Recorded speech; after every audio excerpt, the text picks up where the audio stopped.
اعوذ باللہ من الشیطان الرجیم بسم اللہ الرحمن الرحیم وَإِذْ قَالَ إِبْرَاهِيمُ رَبِّ اجْعَلْ هَذَا بَلَدًا آمِنًا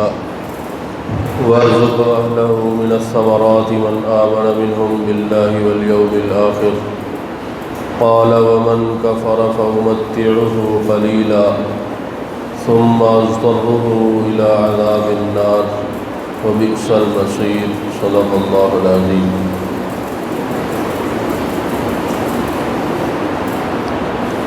اس آیت مبارکہ کے اندر اللہ رب العزت نے حضرت ابراہیم علیہ السلام کی 3 دعاؤں کا ذکر فرمایا۔ پہلی دعا حضرت ابراہیم علیہ السلام نے اللہ رب العزت سے فرمائی کہ یا اللہ اس بے آب و گیاہ بیابان جنگل کو ایک شہری آبادی کے اندر منتقل فرما، اس کو شہر بنا کہ جس کے اندر ضروریات زندگی بآسانی میسر ہوں اور شہری زندگی والی ہر سہولت اس کے اندر موجود ہو۔ دوسری دعا حضرت ابراہیم علیہ السلام نے اللہ رب العزت سے کی آمینہ،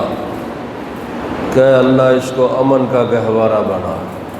کہ اس کے اندر کسی قسم کی کوئی قتل و غارت گری نہ ہو، دندہ فساد نہ ہو، لڑائی جھگڑا نہ ہو،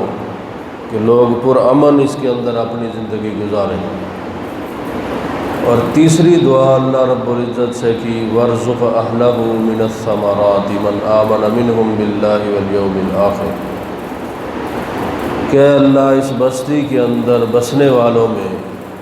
جو ایمان والے لوگ ہیں، جو تجھ پر ایمان رکھیں، آخرت پر ایمان رکھیں، اور دیگر جو ایمانیات ہیں ان پر ایمان رکھیں، ان کو ہر قسم کے رزق کی فراوانی فرما، کہ ان کو کسی قسم کی رزق میں تنگی نہ ہو۔ تو اللہ رب العزت نے حضرت ابراہیم علیہ السلام کی ان تینوں دعاؤں کو قبول فرمایا۔ شہر ایسا شہر بنایا کہ پوری دنیا کے مسلمانوں کی خواہش ہے کہ ان کو مکہ کی زندگی میسر ہو، اور ایسا شہر بنایا کہ ہر مومن کی خواہش ہے کہ بار بار وہ اس مقدس شہر کی جو ہے وہ زیارت کرے اور اس کی طرف کھینچتا چلا جائے۔ اور امن والا ایسا بنایا کہ کفار مکہ بھی اس گھر کی، اس مکہ شہر کی بڑی تعظیم کرتے، کہ وہ اس کے اندر ہر قسم کے قتل و غارت سے وہ حرام سمجھتے اور اس سے پرہیز کرتے، یہاں تک کہ اگر کوئی، جیسے کل میں نے بیان کیا، کہ کوئی اپنے باپ بھائی بیٹے کے قاتل کو بھی وہاں دیکھ لیتا تو وہ اس کو کچھ نہ کہتا، صرف حرم کی تعظیم کرتے ہوئے۔ اور اگر کوئی پردیسی مکہ سے باہر کسی کو قتل کر کے مکہ کی آبادی کے اندر داخل ہو جاتا تو اس کو قصاصاً قتل نہ کیا جاتا، بلکہ امن دیا جاتا جب تک وہ حرم کی حدود کے اندر رہتا۔ اور اہل ایمان کے نزدیک تو مکہ کے چاروں اطراف کئی میلوں تک جو ہے وہ آبادی حرم کی حدود میں داخل ہے، کہ جس کے اندر کسی بھی قسم کا شکار کرنا، مکہ کے درخت کاٹنا اور اس کی گھاس تک کو اکھیڑنا وہ حرام قرار دیا گیا۔ ایسا اللہ رب العزت نے اس شہر کو امن کا گہوارہ بنایا۔ اور تیسری دعا جو حضرت ابراہیم علیہ السلام نے کی کہ ہر قسم کے پھل کا رزق اس میں رہنے والوں کو عطا فرمائیے، تو اس کو بھی اللہ رب العزت نے ایسا قبول فرمایا کہ مکہ شہر جو پتھریلی زمین ہے، صحرائی زمین ہے، کسی قسم کی چیز وہاں کاشت نہیں کی جا سکتی، لیکن ہر قسم کا پھل اور ہر قسم کی سبزی ہر موسم کے اندر وہاں دستیاب ہے۔ ایسا اللہ تعالیٰ نے وہاں جو ہے وہ رزق اور پھلوں کا بندوبست فرمایا کہ پوری دنیا سے جو ہے ہر قسم کا پھل، بے موسمہ پھل بھی وہاں پر آپ کو ہر وقت جو ہے وہ میسر ہوگا۔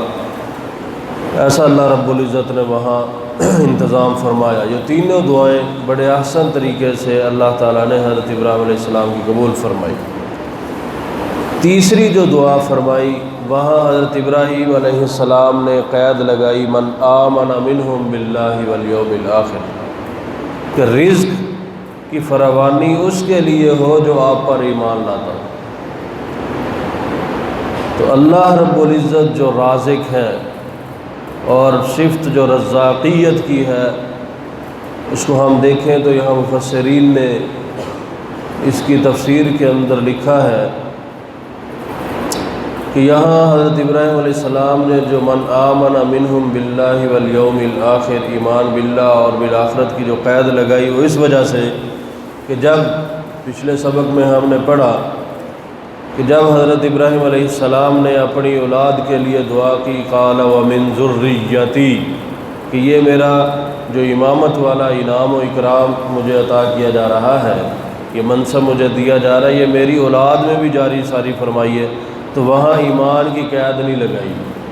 پر اللہ تعالیٰ نے آگے یہ شرط لگا دی تھی کہ آپ کی یہ دعا صرف اہل ایمان کو شامل ہوگی۔ تو مفسرین نے لکھا ہے رزق دو قسم پر ہے، رزق روحانی اور رزق مادی۔ رزق روحانی ہے جس کے اندر منصب امامت اور منصب نبوت داخل ہے، اس پہ اللہ رب العزت نے قید لگا دی کہ وہ صرف اہل ایمان کو جو ہے وہ ملے گا، کہ آپ کی اولاد میں سے جو کافر اور ظالم نہیں ہوگا اس کو میں آپ والا منصب، دینی پیشوائی والا منصب اس کو عطا کروں گا، اور جو کافر اور ظالم ہوگا اس کو یہ منصب نہیں دوں گا۔ اس کے لیے صرف اور صرف ایمان والا ہونا شرط ہے اور ظالم نہ ہونا یہ شرط ہے۔ لیکن جو رزق مادی ہے، جسمانی رزق، جسم کو پرورش کر دینے والا، اس کے اندر جو ہے وہ میں ایمان کی شرط نہیں لگاتا، کیونکہ یہ میری صفت رزاقیت کے خلاف ہے۔ اور دنیا میں ہم دیکھ رہے ہیں کہ اللہ تعالیٰ کافر کو بھی رزق دے رہے ہیں، مومن کو بھی دے رہے ہیں، نیک کو بھی دے رہے ہیں اور بد کو بھی دے رہے ہیں، کہ جسمانی رزق کے اندر اللہ رب العزت نے کسی قسم کی جو ہے وہ قید نہیں لگائی۔ اور ہاں اتنا ضرور فرمایا کہ دنیا کے اندر رزق ان کو میں دوں گا، لیکن کل جب دنیاوی زندگی ان کی ختم ہو جائے گی تو پھر ان کے لیے جہنم کا عذاب ہے، اور وہ بہت برا ٹھکانہ ہے۔ کہ دنیا کے اندر تو اگر انسان کسی جگہ پر رہائش پذیر ہوتا ہے، علاقہ یا پڑوسی انسان کو اچھے میسر نہیں ہوتے، بری جگہ کوئی میسر ہو جاتی ہے تو انسان بدل لیتا ہے، وہ جگہ چھوڑ کر دوسری جگہ جا کر جو اپنا بسیرا کر لیتا ہے۔ لیکن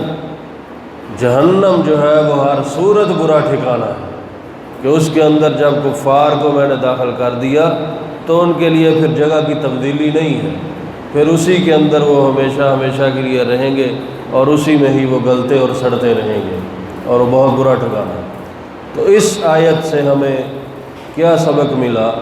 کہ حضرت ابراہیم علیہ السلام جو خلیل اللہ ہیں، اللہ رب العزت نے جن کو اپنا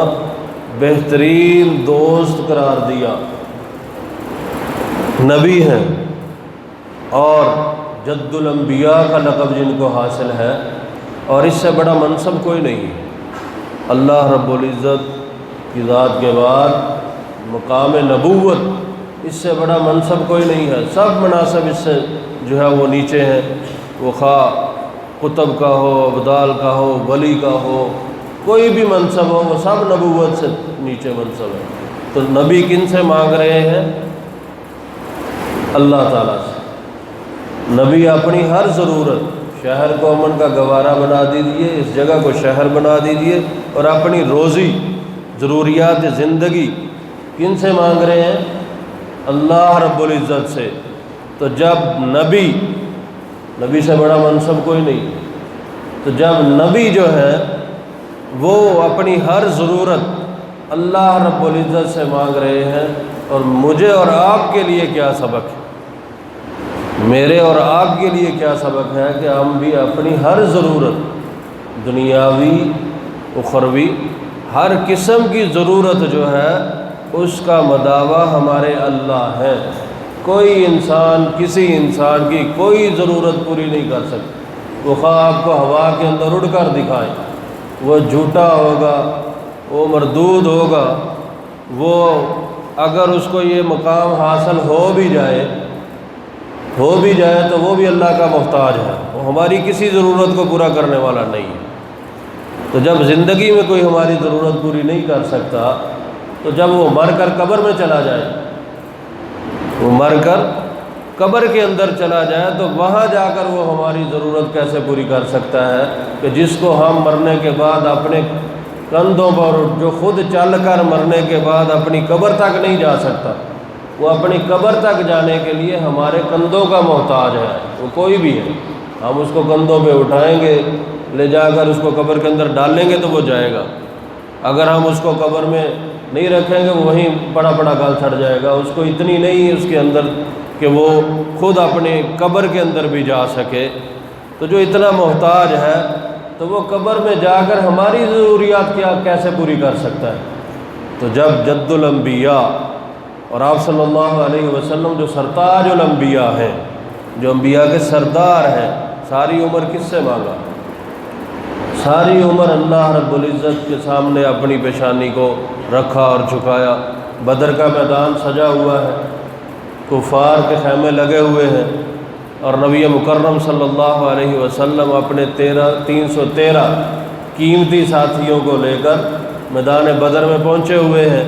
اور دعا کیا کر رہے ہیں؟ یا اللہ یہ میری جمع پونجی ہے، یا اللہ یہ میری جمع پونجی ہے اور آپ کے سپرد ہے۔ سجدے کے اندر رو رہے ہیں، سجدے میں سر ہے اپنے خیمے میں،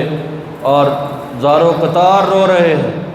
حضرت ابوبکر صدیق رضی اللہ تعالیٰ عنہ کندھے پہ ہاتھ رکھ کر، یعنی آپ کو اتنی فکر لاحق ہو گئی کہ مطلب اس قدر آپ صلی اللہ علیہ وسلم کی ذات اقدس جو اللہ کے سامنے زار و قطار روئی جا رہی کہ اللہ مدد فرمائیے، میری یہی جمع پونجی ہے، میں اسی کا مکلف تھا، میں نے لا کر تیرے سامنے کھڑے کر دیے، اب تیری مدد اور طاقت کی ضرورت۔ یہ سرتاج الانبیاء، ورنہ آپ صلی اللہ علیہ وسلم کو کیا ضرورت تھی میدان سجانے کی اور بدر میں جانے کی؟ وہیں بیٹھے بیٹھے جو ہے وہ کفار کا گلا کما کر دیتے۔ کیا بتلایا کہ مختار کل صرف اور صرف میرے اللہ کی ذات، طاقتوں اور قوتوں کا سرچشمہ میرے اللہ کی ذات ہے، ہر قسم کی مدد وہ میرے اللہ کے اختیار میں ہے۔